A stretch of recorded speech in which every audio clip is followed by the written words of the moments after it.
પરિમિતિ, ચોરસનું ક્ષેત્રફળ, લંબચોરસની પરિમિતિ, લંબચોરસનું ક્ષેત્રફળ વિશે જોઈ ગયા હતા. તો કે ચોરસની પરિમિતિ, તો ચોરસની પરિમિતિ શોધવાનું સૂત્ર હતું 4 ગુણ્યા લંબાઈ અને ચોરસના ક્ષેત્રફળ શોધવાનું સૂત્ર લંબાઈ ગુણ્યા લંબાઈ.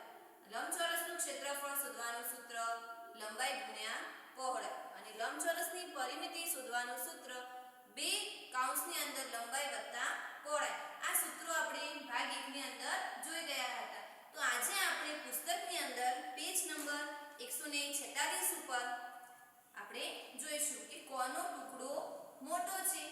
તો પાર્થ અને ઘીની એક દુકાનમાંથી આમ પાપડ એટલે કે કેરીનો સુકાયેલો પાપડ ખરીદે છે. તેમના ટુકડાઓ આ પ્રમાણે દેખાઈ રહ્યા છે. આપણને પુસ્તકની અંદર આપેલા છે ટુકડો A અને ટુકડો B. તો કોનો ટુકડો મોટો છે તે બેમાંથી એક પણ સમજી શકતા નહોતા. તો કોનો ટુકડો મોટો છે તે શોધવા માટે કેટલીક રીતો છે. તેમાંની એક રીત અંગે અહીંયા ચર્ચા કરીશું. તો પાર્થ અને ઘીની ના મિત્રએ નાના ચોરસનો ઉપયોગ કરવા સૂચવ્યું. તો તેણે કહ્યું કે 1 સેમી બાજુવાળા ચોરસનો ઉપયોગ કરીશું. તો અહીંયા આપણને આકૃતિની અંદર આપેલું છે કે જે ચોરસ છે એની અંદર જે માપ આપેલું છે આપણે જોઈ ગયા હતા. આખા ચોરસનું માપ આપણે 1 સેમી ગણતા હતા. તો કે 1 ચોરસ સેમીનો આપેલો છે એટલે એની લંબાઈ અહીંયા નીચે લખેલું છે કે ટુકડા A ની લંબાઈ 6 સેમી છે. આથી બાજુનું માપ 1 સેમી હોય તો 1 સેમી હોય તેવા તેની લંબાઈ ઉપર આપણે કેટલા ચોરસ ગોઠવી શકીએ છીએ? 6 ચોરસ ગોઠવી શકીએ કારણ કે આપણને તેની લંબાઈ 6 સેમી આપેલી છે. તો ટુકડા A ની પહોળાઈ આપણને 5 સેમી આપેલી છે. તો આથી બાજુનું માપ 1 સેમી હોય તો તેવા તે ચોરસ આપણે કેટલા ગોઠવી શકીએ? 1 સેમી માપ હોય અને 5 સેમી પહોળાઈ આપેલી છે તો તેની પહોળાઈ ઉપર આપણે 5 ચોરસ ગોઠવી શકીએ. બંને સાથે મળીને કુલ કેટલા ચોરસના ટુકડા આપણે A ઉપર ગોઠવી શકીએ? તો અહીંયા આપણને ચોરસ આપેલું છે તો એની આપણને લંબાઈ 6 સેમી આપેલી છે અને પહોળાઈ 5 સેમી આપેલી છે. તો એની લંબાઈ ઉપર આપણે 6 ટુકડા ગોઠવી શકીએ છીએ અને પહોળાઈ ઉપર 5 ટુકડા ગોઠવી શકીએ છીએ. તો આખા ચોરસની અંદર આપણે કેટલા ટુકડા ગોઠવી શકીએ? પહેલા આપણે પ્રકરણ 3 ની અંદર ટુકડાઓની ગણતરી કરતા હતા કે કેટલા અંદર ટુકડા મૂક્યા છે. પણ હવે આપણને ખબર પડી ગઈ છે કે લંબાઈ અને પહોળાઈનો ગુણાકાર કરીશું એટલા ટુકડા આપણે ચોરસની અંદર ગોઠવી શકીએ છીએ. તો લંબાઈ આપણને 6 સેમી આપેલી છે અને પહોળાઈ 5 સેમી આપેલી છે. તો 6 ગુણ્યા 5 કરીશું એટલે 30 થાય. તો અહીંયા ખાલી જગ્યા આપેલી છે કે બંને સાથે મળીને કુલ કેટલા ચોરસના ટુકડા A ઉપર ગોઠવી શકાય? તો કે 30 ચોરસ ગોઠવી શકાય 6 ગુણ્યા 5. હવે આથી ટુકડા A નું ક્ષેત્રફળ કેટલું થાય? ખાલી જગ્યા ચોરસ સેમી આપણને ખાલી જગ્યા આપેલી છે. તો મિત્રો 6 ગુણ્યા 5 કરે આપણે 30 ચોરસ ગોઠવી શકીએ છીએ. તો એનું ક્ષેત્રફળ આપણને કેટલું મળે છે? 30 ચોરસ સેમી. તો અહીંયા આપણને લખેલું છે કે મિત્રો યાદ રાખો કે દરેકને ગણવું તે મૂર્ખામી ભરેલું છે. માત્ર હવે ગુણાકાર જ કરવાનો છે. પ્રકરણ 3 ની અંદર આપણે ચોરસના અંદર જે ચોરસ નાના આપેલા હતા તે ગણતરી કરી અને પછી લખતા હતા. પણ હવે આપણે ખાલી એનો ગુણાકાર કરી અને આપણે લખીશું. હવે એ જ રીતે આપણે ટુકડા B ની અંદર શોધીએ.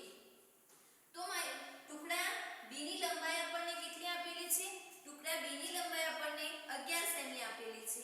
તો 1 સેમી બાજુવાળો ચોરસ હોય તો તેવા ચોરસ આપણે કેટલાની લંબાઈ પર ગોઠવી શકીએ છીએ?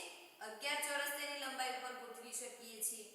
અને ટુકડા B ની પહોળાઈ 3 સેમી આપેલી છે. તો બાજુનું માપ 1 સેમી હોય તો તેની પહોળાઈ ઉપર આપણે 3 ટુકડા ગોઠવી શકીએ છીએ. તો અહીંયા પ્રશ્ન આપેલો છે કે આ જ રીતે ટુકડો B નું ક્ષેત્રફળ શોધો. તો ટુકડા B નું ક્ષેત્રફળ શોધવા લંબાઈ આપણને કેટલી આપેલી છે? 11 સેમી આપેલી છે અને પહોળાઈ 3 સેમી આપેલી છે. તો 11 ગુણ્યા 3 કરીશું. 11 નો 3 સાથે ગુણાકાર એટલે 11 ગુણ્યા 3 બરાબર 33 મળે છે. તો ટુકડા B નું ક્ષેત્રફળ આપણને 33 ચોરસ સેમી. એકમ આપણે સેમીમાં આપેલો હોય તો આગળ આપણે ચોરસ સેમી લખવાનું છે. કિમીમાં આપેલો હોય તો ચોરસ કિમી અને મીટર આપેલું હોય તો ચોરસ મીટર લખવાનું. ક્ષેત્રફળ શોધવાનું કીધું હોય એટલે. અને કયો ટુકડો મોટો છે અને કેટલો મોટો છે? તો ટુકડા A નું ક્ષેત્રફળ આપણે શોધ્યું. તો ટુકડા A નું ક્ષેત્રફળ આપણને 30 ચોરસ સેમી મળે છે અને ટુકડા B નું ક્ષેત્રફળ હાલ આપણે શોધ્યું 33 સેમી મળે છે. તો એ શોધવા માટે આપણે ટુકડા B માંથી ટુકડા A ને બાદ કરીશું. તો 33 - 30 કરીશું એટલે 3 સેમ ચોરસ સેમી. તો કે ટુકડો B મોટો છે 3 ચોરસ સેમી. તો આપણને ટપાલ ટિકિટ વડે ઢાંકો. તો કે ટપાલ ટિકિટનું ક્ષેત્રફળ આપણને 4 ચોરસ સેમી આપેલું છે. અંદાજ લગાવો કે આ લંબચોરસને સંપૂર્ણ ઢાંકવા માટે કેટલી ટપાલ ટિકિટની જરૂર પડે. તો મિત્રો ટપાલ ટિકિટ આવી હોય છે. હવે તેને આપણે ક્ષેત્રફળ તો એની લંબાઈ અને પહોળાઈ, લંબાઈ જાણે ચોરસ છે ટપાલ ટિકિટ તો એની લંબાઈ જ આપેલી હોય તો એની લંબાઈ કેટલી થાય છે આપણે જોઈએ કે કેટલા સેમી લાંબુ હોય છે. તો ટપાલ ટિકિટ છે 2 સેમી લાંબુ છે. તો કે એને ચોરસ છે એટલે ટપાલ ટિકિટ ચોરસ, એનું ક્ષેત્રફળ શોધવાનું સૂત્ર આપણે જોઈ ગયા હતા કે લંબાઈ ગુણ્યા લંબાઈ એટલે 2 ગુણ્યા 2 એટલે 4 ચોરસ સેમી થાય છે. હવે અહીંયા આપણને એક પોસ્ટકાર્ડ આપેલું છે, એની ઉપર એક ટપાલ ટિકિટ આપેલી છે લગાવેલી. હવે પોસ્ટકાર્ડની ટપાલ ટિકિટની જે લંબાઈ આપેલી છે એ લંબાઈ કેટલી છે આપણે માપીએ કે એની લંબાઈ કેટલી થાય છે. તો પોસ્ટકાર્ડની લંબાઈ થાય છે 14 સેમી છે એટલે કે 14 સેમી લાંબુ છે. અને તેની પહોળાઈ કેટલી થાય છે 8 સેમી પહોળું છે પોસ્ટકાર્ડ. તો તેની ટપાલ ટિકિટની લંબાઈ 14 સેમી છે અને પહોળાઈ 8 સેમી છે. તો તેની લંબાઈ ઉપર કેટલી ટિકિટો ગોઠવી શકાય. તો કે એક ટિકિટની લંબાઈ આપણને 2 સેમી આપેલી છે અને પોસ્ટકાર્ડની લંબાઈ 14 સેમી છે. તો લંબાઈ ઉપર આપણે કેટલી ટિકિટો ગોઠવી શકીએ 7 ટિકિટ ગોઠવી શકીએ છીએ. જ્યારે એની પહોળાઈ ઉપર કેટલી ટિકિટો ગોઠવી શકીએ. પહોળાઈનું માપ પણ 8 સેમી આપેલું છે અને ટિકિટનું માપ 2 સેમી છે. તો તેની પહોળાઈ ઉપર આપણે 4 ટિકિટ ગોઠવી શકીએ છીએ. તો કુલ કેટલી ટિકિટો ગોઠવી શકીએ. તો આ લંબાઈ ઉપર 7 ટિકિટ અને પહોળાઈ ઉપર 4 ટિકિટ. તો બંનેનો આપણે ગુણાકાર કરીએ તો 7 ગુણ્યા 4 એટલે 28 ટિકિટ ગોઠવી શકીએ છીએ. તો મિત્રો પાછળ આપણને કહ્યું છે કે તમારું અનુમાન ચકાસો. એના પ્રશ્નો આપણને આપેલા છે. તો આપણે અંદર પહેલો પ્રશ્ન છે કે પીળા રંગના લંબચોરસની બાજુને માપો અને તે ખાલી જગ્યા સેમી લાંબી છે. હાલ આપણે તેની લંબાઈ માપીને કેટલા સેમી લાંબુ છે. તો કે તે 14 સેમી લાંબુ છે. તો તેની લંબાઈ પર કેટલી ટિકિટ ગોઠવી શકાય છે. તો એ ટિકિટની આપણે હાલ હમણાં જ લંબાઈ માપી કે તેની લંબાઈ કેટલી હતી 14 સેમી અને એક ટિકિટની લંબાઈ 2 સેમી. તો તેની લંબાઈ પર આપણે કેટલી ટિકિટ ગોઠવી શકીએ છીએ 7 ટિકિટ ગોઠવી શકીએ. હવે લંબચોરસની પહોળાઈ કેટલી છે. તો લંબચોરસની પહોળાઈ આપણને 8 સેમી આપેલી છે. તો અહીંયા આપણે 8 સેમી લખીશું. હવે છે તેની પહોળાઈ પર કેટલી ટિકિટ ગોઠવી શકાય છે. પહોળાઈ 8 સેમી આપેલી છે અને ટિકિટની લંબાઈ છે 2 સેમી. તો આપણે તેની પહોળાઈ પર 4 ટિકિટ ગોઠવી શકીએ. ઈ નંબરનો પ્રશ્ન છે કે આ સંપૂર્ણ લંબચોરસને ઢાંકવા માટે કેટલી ટિકિટની જરૂર પડે છે. તો કે લંબાઈ ઉપર 7 ટિકિટ આવે છે અને પહોળાઈ ઉપર 4 ટિકિટ આવે છે. તો કે 7 ટિકિટ ગુણ્યા 4 ટિકિટ 7 ગુણ્યા 4 એટલે 28 ટિકિટ જરૂર પડે છે. હવે લંબચોરસનું ક્ષેત્રફળ કેટલું થાય. તો કે લંબચોરસનું ક્ષેત્રફળ શોધવાનું સૂત્ર કયું છે લંબાઈ ગુણ્યા પહોળાઈ છે. તો કે લંબાઈ ગુણ્યા પહોળાઈ. તો લંબાઈ આપણને કેટલી આપેલી છે 14 સેમી આપેલી છે અને પહોળાઈ આપણને 8 સેમી આપેલી છે. તો 14 ગુણ્યા 8 કરીશું તો 14 અથવા કેટલા થાય છે 112 અને એકમ લખીશું 112 ચોરસ સેમી. હવે છે કે લંબચોરસની પરિમિતિ કેટલી છે. હવે લંબચોરસની પરિમિતિ શોધવાનું સૂત્ર હતું 2 કૌંસમાં લંબાઈ વત્તા પહોળાઈ.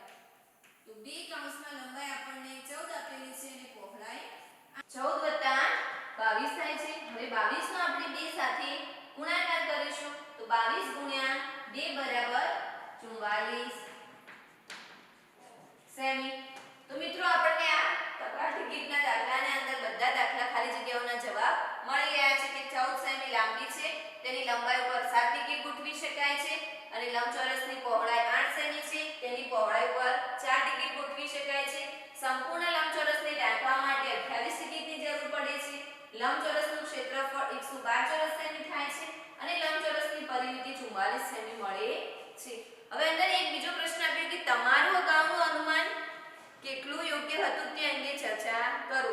તો પહેલા તમારે મિત્રો એના અંદર ધારી લેવાનું કે તમારે પરિણામમાં તમે 28 ટિકિટ ઢાંકી શકો છો, 25 ટિકિટ ઢાંકી શકો છો. એના આધારે તમારે પાછળથી ફરી આ ખાલી જગ્યાઓની ગણતરી કરવાની.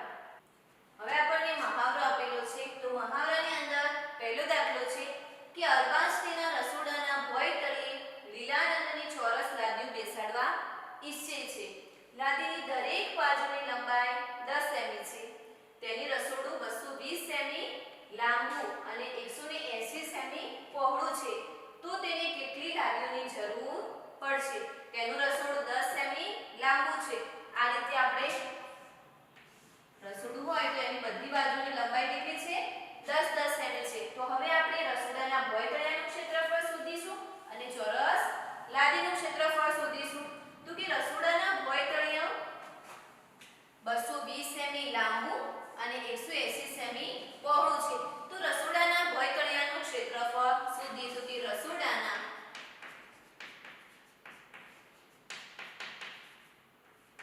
ભોંય તળિયાનું ક્ષેત્રફળ. તો રસોડાના ભોંય તળિયાનું ક્ષેત્રફળ શોધવાનું સૂત્ર આપણે લખી લંબાઈ ગુણ્યા પહોળાઈ.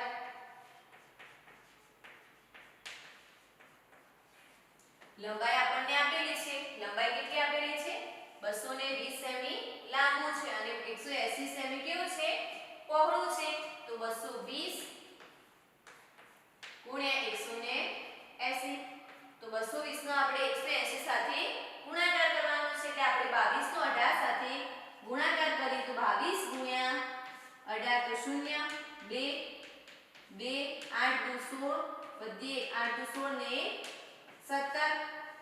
તો 0 વત્તા 6 એટલે 6, 2 વત્તા 7 એટલે 9 અને 2 વત્તા 1 એટલે 3 અને આ 2 0 એટલે 396 અને 2 0 એટલે 39600 લાદીઓની જરૂર પડે છે.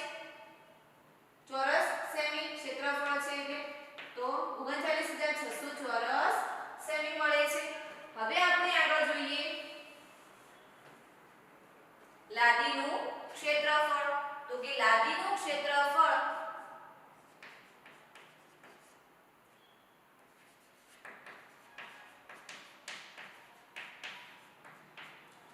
તો લાદીના ક્ષેત્રફળને આપણને એની લંબાઈ આપેલી છે કે લંબાઈ કેટલી છે? 10 સેમી છે. તો કે લંબાઈ ગુણ્યા લંબાઈ. તો 10 ગુણ્યા 10 10 ગુણ્યા 10 કેટલા થાય છે? 100 થાય. તો 100 ચોરસ સેમી. હવે આપણે ભોંય તળિયાનું ક્ષેત્રફળ શોધ્યું અને લાદીનું ક્ષેત્રફળ શોધ્યું. તો હવે આપણે લાદીઓની સંખ્યા શોધીએ. તો કે લાદીની સંખ્યા બરાબર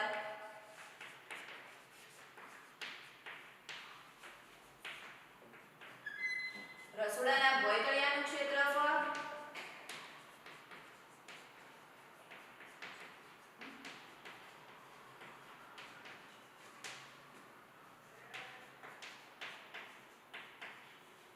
ભાગ્યા લાદીનું ક્ષેત્રફળ.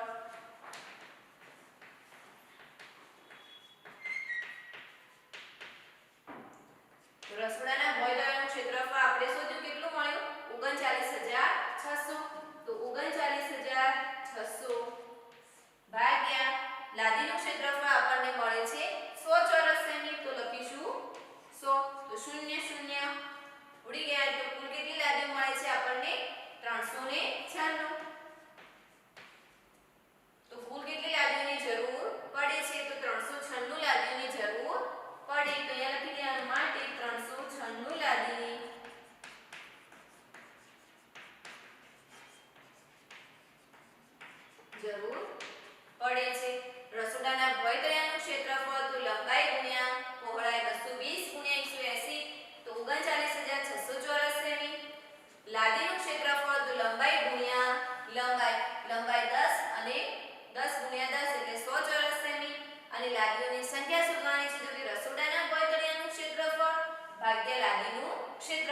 તો રસોડાના ભોંયતળિયાનું ક્ષેત્રફળ આપણને 39600 મળે છે, તો 39600 અને લાદીનું ક્ષેત્રફળ 100 મળે છે, તો બંનેનો ભાગાકાર કરીએ તો 396 લાદીઓ મળે છે.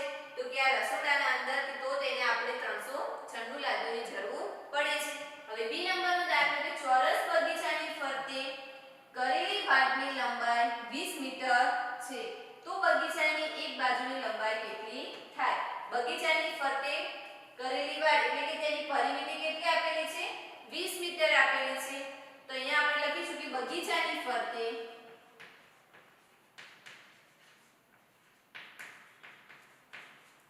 કરેલી વાડ એટલે કે પરિમિતિ 20 મીટર આપેલી છે. હવે ચોરસ બગીચો છે તો તેની બધી બાજુઓ કેવી હોય છે? સમાન હોય છે. તો કે ચોરસ બગીચો છે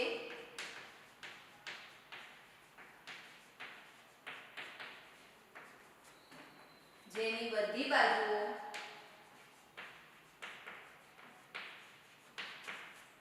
સમાન હોય છે. તો ચોરસ બગીચાની પરિમિતિ બરાબર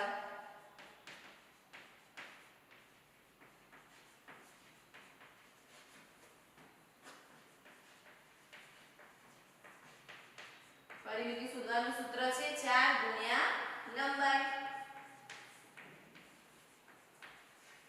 હવે આપણને લંબાઈ કેટલી આપેલી છે એ શોધવાનું છે. ચોરસ બગીચાની પરિમિતિ આપણને 20 આપેલી છે અને લંબાઈ શોધવાની છે. તો અહીંયા આપણે લંબાઈ લખીશું. માટે હવે લંબાઈ બરાબર આ 20 ને અહીંયા એટલે 20 ભાગ્યા 4 કરીશું. તો કે લંબાઈ બરાબર 20 ભાગ્યા 4 એટલે 4 પંચા 20 થાય એટલે લંબાઈ 5 મીટર મળે છે. તો બગીચાની એક બાજુની લંબાઈ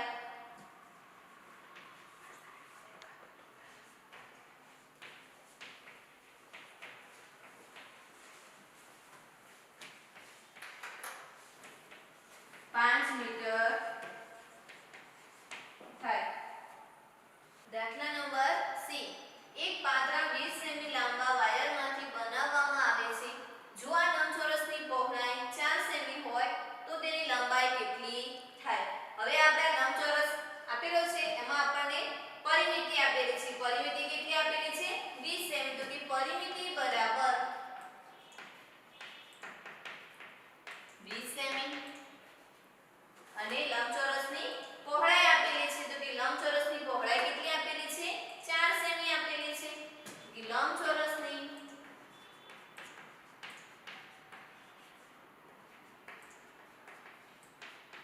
પહોળાઈ બરાબર 4 સેમી. હવે આપણે તેની લંબાઈ શોધીએ. તો કે લંબચોરસની પરિમિતિ બરાબર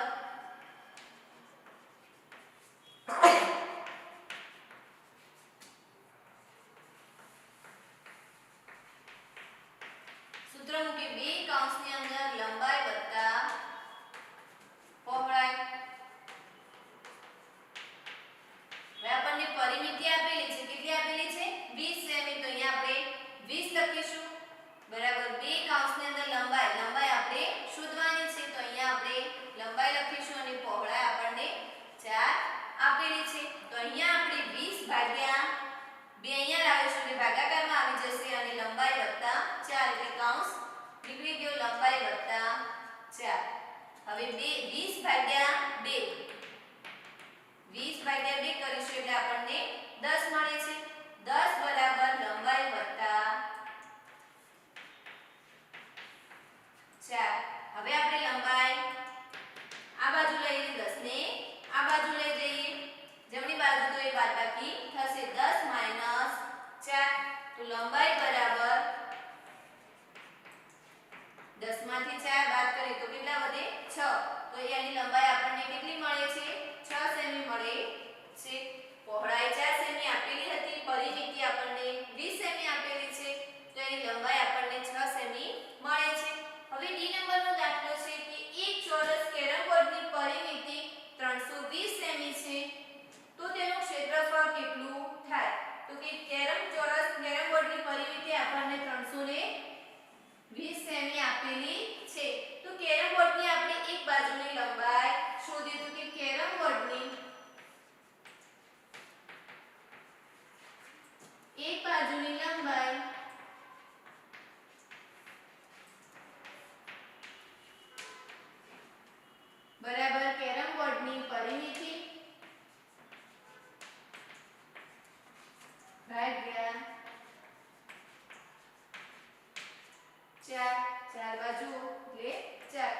આપણને કેરમ બોર્ડની પરિમિતિ કેટલી આપેલી છે 320 ભાગ્યા 4 કરીશું 8 ચોક 32 અને 1 શૂન્ય એટલે આપણે એની પરિમિતિ કેટલી મળે છે એની એક બાજુની લંબાઈ 80 સેમી મળે છે 320 ભાગ્યા 4 કરે એટલે 80 સેમી મળે તો કેરમ બોર્ડની એક બાજુની લંબાઈ 80 સેમી આપેલી છે હવે આપણે કે તો તેનું ક્ષેત્રફળ કેટલું થાય તો કે કેરમ બોર્ડનું ક્ષેત્રફળ બરાબર કેરમ બોર્ડનું ક્ષેત્રફળ બરાબર ક્ષેત્રફળ શોધવાનું સૂત્ર ચોરસ કેરમ બોર્ડ એટલે ચોરસનું ક્ષેત્રફળ શોધવાનું સૂત્ર થાય લંબાઈ ગુણ્યા લંબાઈ તો હાલ આપણે શોધી લંબાઈ આપણને કેટલી મળી એક બાજુની 80 સેમી તો 80 ગુણ્યા 80 તો 8 ગુણ્યા 8 એટલે 64 અને 2 શૂન્ય એટલે 64 ચોરસ સેમી તો ચોરસ કેરમ બોર્ડનું ક્ષેત્રફળ આપણને 64 ચોરસ સેમી મળે છે ઈ નંબરનો પ્રશ્ન આપેલો છે કે નીચે આપેલી સફેદ ડિઝાઇનમાં કેટલા ત્રિકોણાકાર લાદીઓ ગોઠવી શકાય અને ડિઝાઇનનું ક્ષેત્રફળ ખાલી જગ્યા ચોરસ સેમી થાય તો પહેલા આપણે આખા ચોરસ અડધાથી વધારે ચોરસની એની ગણતરી કરી હતી પ્રકરણ 3 માં આપણે શીખી ગયા હતા તો આ રીતે આપણને અહીંયા એક આકૃતિ આપેલી છે પેજ નંબર 149 ઉપર હવે એમાં કેટલા અડધા ત્રિકોણ આપેલા છે અને કેટલા આખા ત્રિકોણ આપેલા છે તેની આપણે ગણતરી કરીએ તો 1 2 3 અને 4 એ ચાર કેવા ત્રિકોણ આપેલા છે અડધા ત્રિકોણ આપેલા છે અને વચ્ચે જે એક આપેલો છે એ કેવો ત્રિકોણ છે એ આખો ત્રિકોણ છે તો તે ડિઝાઇનનું ક્ષેત્રફળ કેટલા ચોરસ સેમી થાય તો આપણે એની ગણતરી કરીએ તો અહીંયા આપણને આપેલું છે કે ડિઝાઇનનું ક્ષેત્રફળ તો કે આખા ચોરસનું ક્ષેત્રફળ અને ચાર કેવા ત્રિકોણ આપેલા છે અંદર અડધા ત્રિકોણ આપેલા છે તો એક આખો ત્રિકોણ અને ચાર અડધા ત્રિકોણ મળીને કેટલા આખા ત્રિકોણ બને છે બે ત્રિકોણ બને છે તો કે એનું ક્ષેત્રફળ આપણને 3 ચોરસ સેમી મળે છે અને ત્રિકોણાકાર લાદીનું ક્ષેત્રફળ અહીંયા ત્રિકોણ આપેલો છે આ રીતે તો એનું ક્ષેત્રફળ આપણને કેટલું મળે છે અડધું મળે છે એટલે કે 1/2 સેમી મળે છે અને આખું આપેલું હોત તો આ રીતે એક એની ગણતરી થાત પણ એના અંદર આપણને ચાર અડધા આપેલા છે તો એક અડધાનું ક્ષેત્રફળ કેટલું થાય છે 1/2 ચોરસ સેમી થાય છે તો કે લાદીઓની સંખ્યા માટે આખી ડિઝાઇનનું ક્ષેત્રફળ શોધવાનું અને ત્રિકોણાકાર લાદીનું ક્ષેત્રફળ તો આખી લાદીને આપણે ક્ષેત્રફળ મળે છે 3 ચોરસ સેમી મળે છે અને અડધા ત્રિકોણનું ક્ષેત્રફળ 1/2 મળે છે તો કે 3/1/2 તો કે જે છેદમાં 2 આપેલા છે એ ઉપર આપણે ગુણાકારની અંદર લઈ લેવાની 3 ગુણ્યા 2 કરવાના એટલે કુલ કેટલી લાદીઓ ગોઠવી શકાય છે 6 લાદીઓ ગોઠવી શકાય છે અહીંયા આપણે આકૃતિની અંદર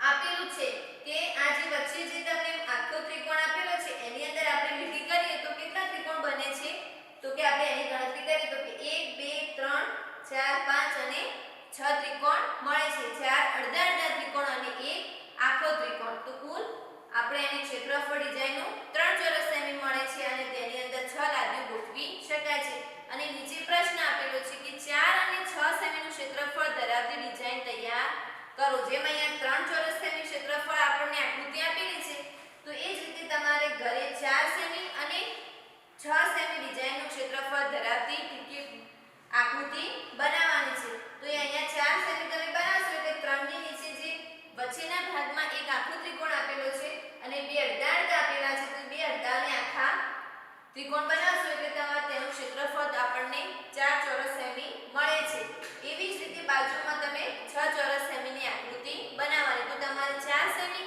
અને 6 સેમીની આકૃતિ તમારે ઘરે ડિઝાઇન તૈયાર કરવાની છે તો અહીંયા આપણને F નંબરમાં સાનિયા આરુષી માનવ અને કબીર ગ્રીટિંગ કાર્ડ્સ બનાવે છે તેમના બનાવેલ કાર્ડ માટે નીચે આપણને કોષ્ટક આપેલું છે કોષ્ટકને પૂર્ણ કરવાનું છે તો અહીં આપણને કેટલીક વિગતો આપેલી છે કાર્ડનું કોનું કાર્ડ છે તે તેની લંબાઈ પહોળાઈ પરિમિતિ અને ક્ષેત્રફળ તો અમુકની અંદર લંબાઈ આપેલી છે પહોળાઈ આપેલી નથી પરિમિતિ આપેલી છે તો ક્ષેત્રફળ આપેલું નથી અને ક્ષેત્રફળ આપેલું હોય તો પરિમિતિ શોધવાની છે તો સાનિયા તો કે લંબચોરસ છે અને સાનિયાનો તે લંબચોરસની લંબાઈ આપણને 10 સેમી આપેલી છે અને પહોળાઈ 8 સેમી આપેલી છે તો આપણે પરિમિતિ અને ક્ષેત્રફળ શોધવાનું છે એ જ રીતે અહીંયા માનવ તો માનવની અંદર આપણને લંબાઈ આપેલી છે 11 સેમી અને પહોળાઈ શોધવાની છે અને પરિમિતિ 44 સેમી આપેલી છે અને તેનું ક્ષેત્રફળ શોધવાનું છે. આરુષિ તો આરુષિની અંદર આપણને લંબાઈ શોધવાની છે, પહોળાઈ આપણને 8 સેમી આપેલી છે અને પરિમિતિ પણ શોધવાની છે અને ક્ષેત્રફળ 80 ચોરસ સેમી આપેલું છે.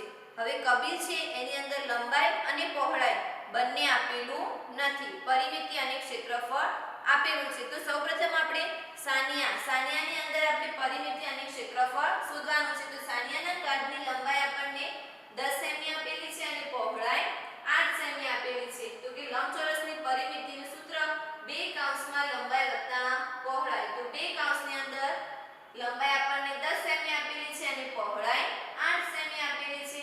તો 2 કૌંસની અંદર 18. તો પરિમિતિ 2 ગુણ્યા 18 એટલે 36 સેમી મળે છે.